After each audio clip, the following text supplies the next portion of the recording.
പ്രിയപ്പെട്ടവരെ, മുഹറം 10 ദിവസമാണ് നമ്മളിലേക്ക് കടന്നു വരുന്നത്. വളരെ മഹത്വമുള്ള ശ്രേഷ്ഠതയുള്ള ഒരു മാസവും ദിവസവുമാണ് നമ്മുടെ മുമ്പിലുള്ളത്.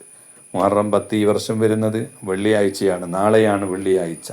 അതുകൊണ്ട് തന്നെ മുഹറം 10 ഈ ദിവസം നമ്മൾ ഒരുപാട് സൽക്കർമ്മങ്ങൾ ചെയ്യുന്നവരാകണം. അല്ലാഹു തആല വലിയ ആദരവും ബഹുമാനവും നൽകിയ മാസങ്ങളെയും ദിവസങ്ങളെയും നമ്മൾ ബഹുമാനിക്കുകയും ആദരിക്കുകയും ചെയ്യുക എന്നത് ഈമാനുള്ള ഒരു മുഅ്മിനിൻ്റെ കടമയാണ്.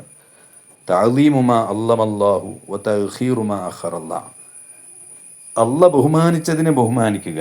അല്ല എന്തെല്ലാം കാര്യങ്ങൾ ബഹുമാനിച്ചിട്ടുണ്ടോ അതിനെ നമ്മൾ ബഹുമാനിക്കുന്നവരാകണം. അല്ല റെസ്പെക്റ്റ് ചെയ്തതിനെ നമ്മൾ റെസ്പെക്റ്റ് ചെയ്യുന്നവരാകണം. എന്നാലേ നമ്മുടെ ഈമാന് പരിപൂർണമാവുകയുള്ളൂ. അതുകൊണ്ട് അള്ളാഹു ബഹുമാനിച്ച ദിവസങ്ങൾ, മാസങ്ങൾ, അതുപോലെ അള്ളാഹു ബഹുമാനിച്ച വ്യക്തികൾ, സ്ഥലങ്ങൾ, അങ്ങനെ അള്ളാഹു ബഹുമാനിച്ച് എന്തൊക്കെയുണ്ടോ അതിനെ ബഹുമാനിക്കുന്നവരാണ് മുഅ്മിനീങ്ങൾ.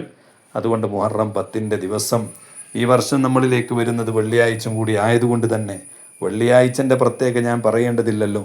ഖൈറു യൗമിൻ തലഅത്ത് അലൈഹി ശംസു യൗമുൽ ജുമുഅ എന്ന് നബി സല്ലല്ലാഹു അലൈഹി വസല്ലം തങ്ങൾ പഠിപ്പിക്കുകയാണല്ലോ.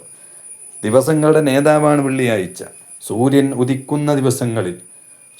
ഉദിക്കുന്ന ദിവസങ്ങളിൽ ഏറ്റവും ഖൈറായ ദിവസം അത് വെള്ളിയാഴ്ചയാണെന്ന് മുഹമ്മദ് റസൂലുള്ളാഹി സ്വല്ലല്ലാഹു അലൈഹി വസല്ലം തങ്ങൾ പഠിപ്പിച്ച ആ വെള്ളിയാഴ്ചയിലാണ് ഈ വർഷത്തെ മുഹറം വരുന്നത്. അതുകൊണ്ട് വളരെയേറെ ശ്രേഷ്ഠതയുണ്ട്, മഹത്വമുണ്ട്. വെള്ളിയാഴ്ച മുഹറം 10 ദിവസം നമ്മൾ നോമ്പെടുക്കുന്നവരാകണം. നോമ്പ് പ്രത്യേകം സുന്നത്തുള്ള ദിവസങ്ങളിൽപ്പെട്ടതാണ് മുഹറം 9, 10. ഈ 2 ദിവസവും നമ്മൾ നോമ്പെടുക്കുന്നവരാകണം. അള്ളാഹു നമുക്കതിനെല്ലാം സാധിപ്പിച്ചു തരുമാറാകട്ടെ. എൻ്റെ പ്രിയപ്പെട്ട മോമിനീങ്ങളെ, ദുആക്ക് വലിയ ഉത്തരം കിട്ടുന്ന ദിവസങ്ങളാണ് നമ്മുടെ മുമ്പിലുള്ളത്. നമ്മുടെ പ്രതിസന്ധികൾ, പ്രയാസങ്ങൾ അതെല്ലാം മാറിക്കിട്ടുന്നതിന് വേണ്ടി, നമ്മുടെ രോഗങ്ങൾ ശിഫയാകുന്നതിന് വേണ്ടി, നമ്മുടെ ആഗ്രഹങ്ങൾ അള്ളാഹുവിലേക്ക് പറയാനുള്ള സമയങ്ങൾ, സന്ദർഭങ്ങളാണ് നമ്മുടെ മുമ്പിൽ അള്ളാഹു വെച്ചിട്ടുള്ളത്. അതുകൊണ്ട് മുഹറം 10 രാത്രിക്കും വലിയ പ്രാധാന്യമുണ്ട്. അതുകൊണ്ട് ഈ രാത്രിയിലും പകലുകളിലുമൊക്കെ ദുആ ചെയ്യുമ്പോൾ പടച്ച റബ്ബ് ആ ദുആക്ക് ഉത്തരം നൽകുമെന്നാണ്. ഒരുപാട് നബിമാർക്ക് നമുക്കറിയാമല്ലോ. ആദം നബി അലൈഹി സ്വലാമിൻ്റെ പശ്ചാത്തലം സ്വീകരിച്ചത് മുഹറം 10 ഇബ്രാഹിം നബീനെ തീകുണ്ടാരത്തിൽ നിന്ന് അല്ലാഹു രക്ഷപ്പെടുത്തിയ മാസമാണ് മുഹറം. മുഹറം 10 ദിവസമാണല്ലോ.